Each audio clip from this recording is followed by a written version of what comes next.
Okay, so now we're talking more about trigonometry. So what we're going to do is we're going to be taking everything that we've been doing for the past few days and we're going to combine it into one thing. Okay, so we're going to be dealing with something called the unit circle. All right, so that's what we're going to be dealing with today. Okay, so let's first take a look at our 45, 45, 90 triangles and 30, 60, 90 triangles. And instead of looking at them as the hypotenuse as square root of 2 or 2, let's say that the hypotenuse is 1. How would we find the other sides? Well, we know that we would take to go from here to here, we would have to divide by square root of 2. So 1 divided by square root of 2 is square root of 2 over 2. So we would see that over here that this length would be square root of 2 over 2, and this length would be square root of 2 over 2 as well. When we look over here, if we want to, we can fill in what our degrees are for the missing angles to help us see things. So to go from the hypotenuse to the short side, I just divide by 2. So that's 1 over 2. To get over here, across from the 60, I multiply by square root of 3. So 1 over 2 times square root of 3 is the square root of 3 over 2. So these are going to become important. So instead of looking at them as 1 for the shortest side, we're now looking at 1 as the longest side. So the other sides have to be smaller than that, okay? So when we look at something like this, we have a circle and it's cut in a variety of ways. We know automatically, we're going to deal with degrees for a second, that this is 0 degrees. Straight up and down is 90, 180, and 270. And when I'm cutting each of those again in half, we have 45 degrees, 135 degrees, 225 degrees, and 315 degrees, and then we're back where we started at 360. Okay?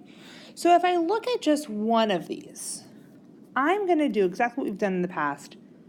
Drop this down. So this is where we're making that triangle. Do we see that triangle that's formed? So this is our reference angle in here. And so our reference angle is 45 degrees.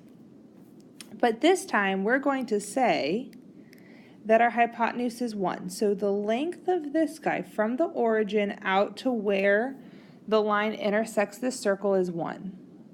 So that tells me that this has to be the square root of 2 over 2, and this has to be the square root of 2 over 2. Now we can reflect this in a variety of ways. We can rotate it, we can do a whole bunch of stuff. So let's say we're looking at the 225. I go in and I draw in from the intersection of the circle and the line. I'm going to draw my line straight down, and then we see that triangle that's formed. We see here that this is my reference angle of 45 degrees. And if you forgot, this is a right angle. This is my hypotenuse. So that's going to be 1. Remember, hypotenuse is always positive. Now, just like before, the direction influences it. So when I go across to the left and I'm looking at this piece right here, well, that's going to be negative root 2 over 2. Same thing would be true here. I can do negative root 2 over 2 because I'm going down. Now, how do you think I could write the coordinate of these two intersections? Because there's a coordinate, right?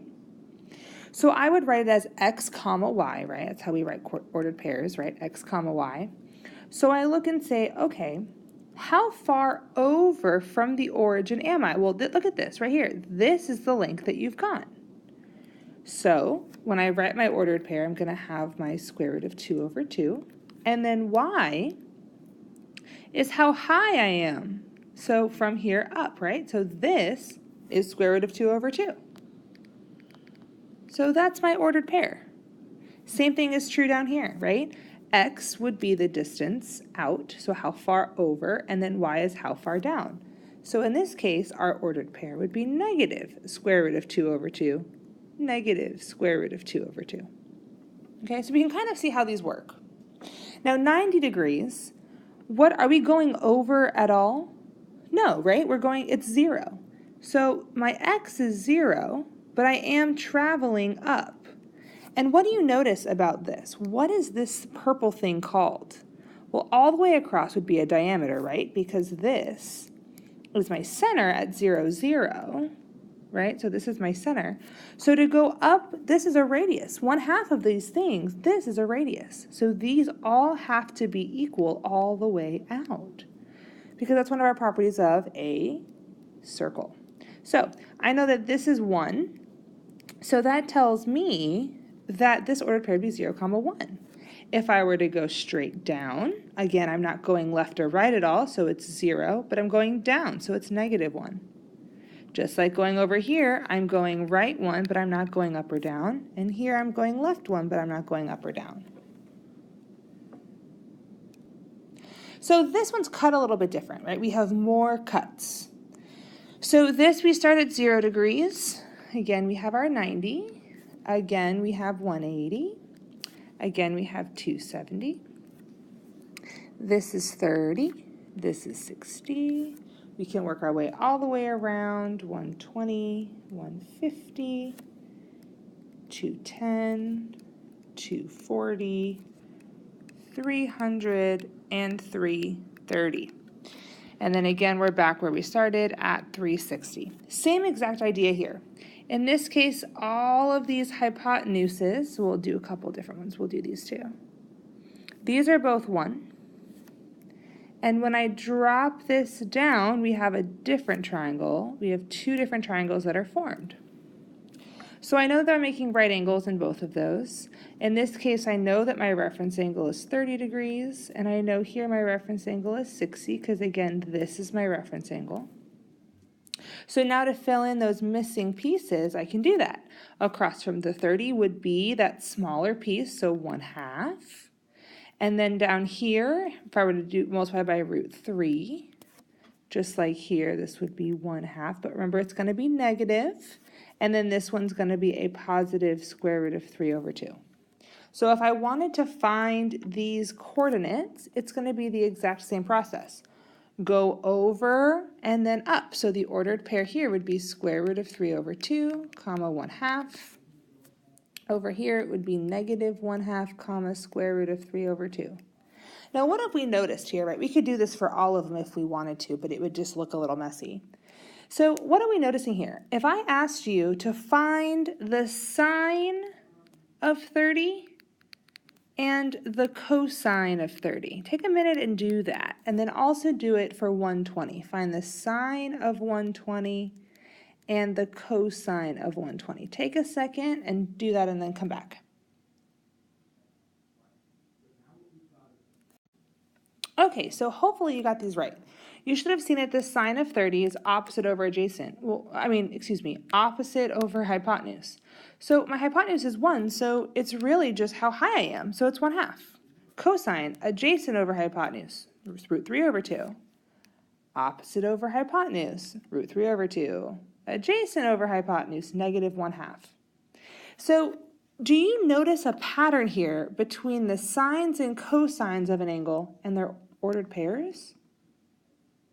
Well, hopefully you see that we have the cosine written first, and then we follow it with the sine of that angle.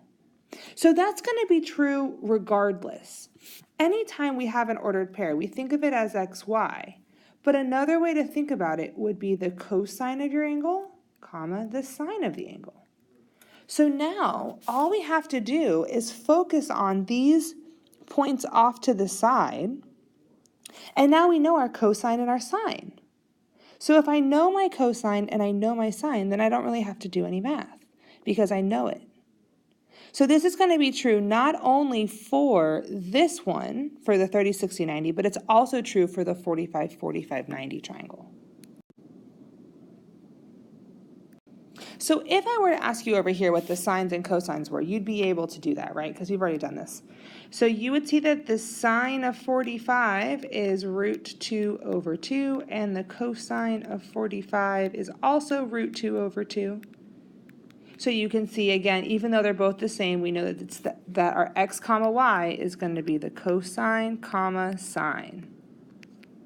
Down here, Take a minute and see what sine and cosine are and see if they match up.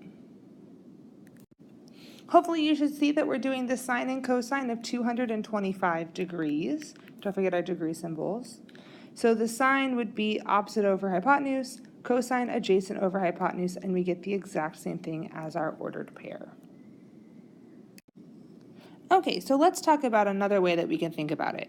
So a shortcut, something that you could think about that might help you understand these a little bit better, is when we're doing sine and cosine for 0 degrees, 30 degrees, 45 degrees, 60 degrees, and 90 degrees.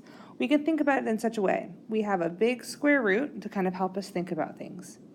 0 and 4, 1, 2, 3, 4, 3, 2, 1, 0, all over 2.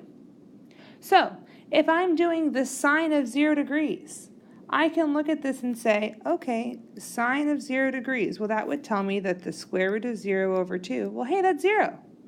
That looks familiar.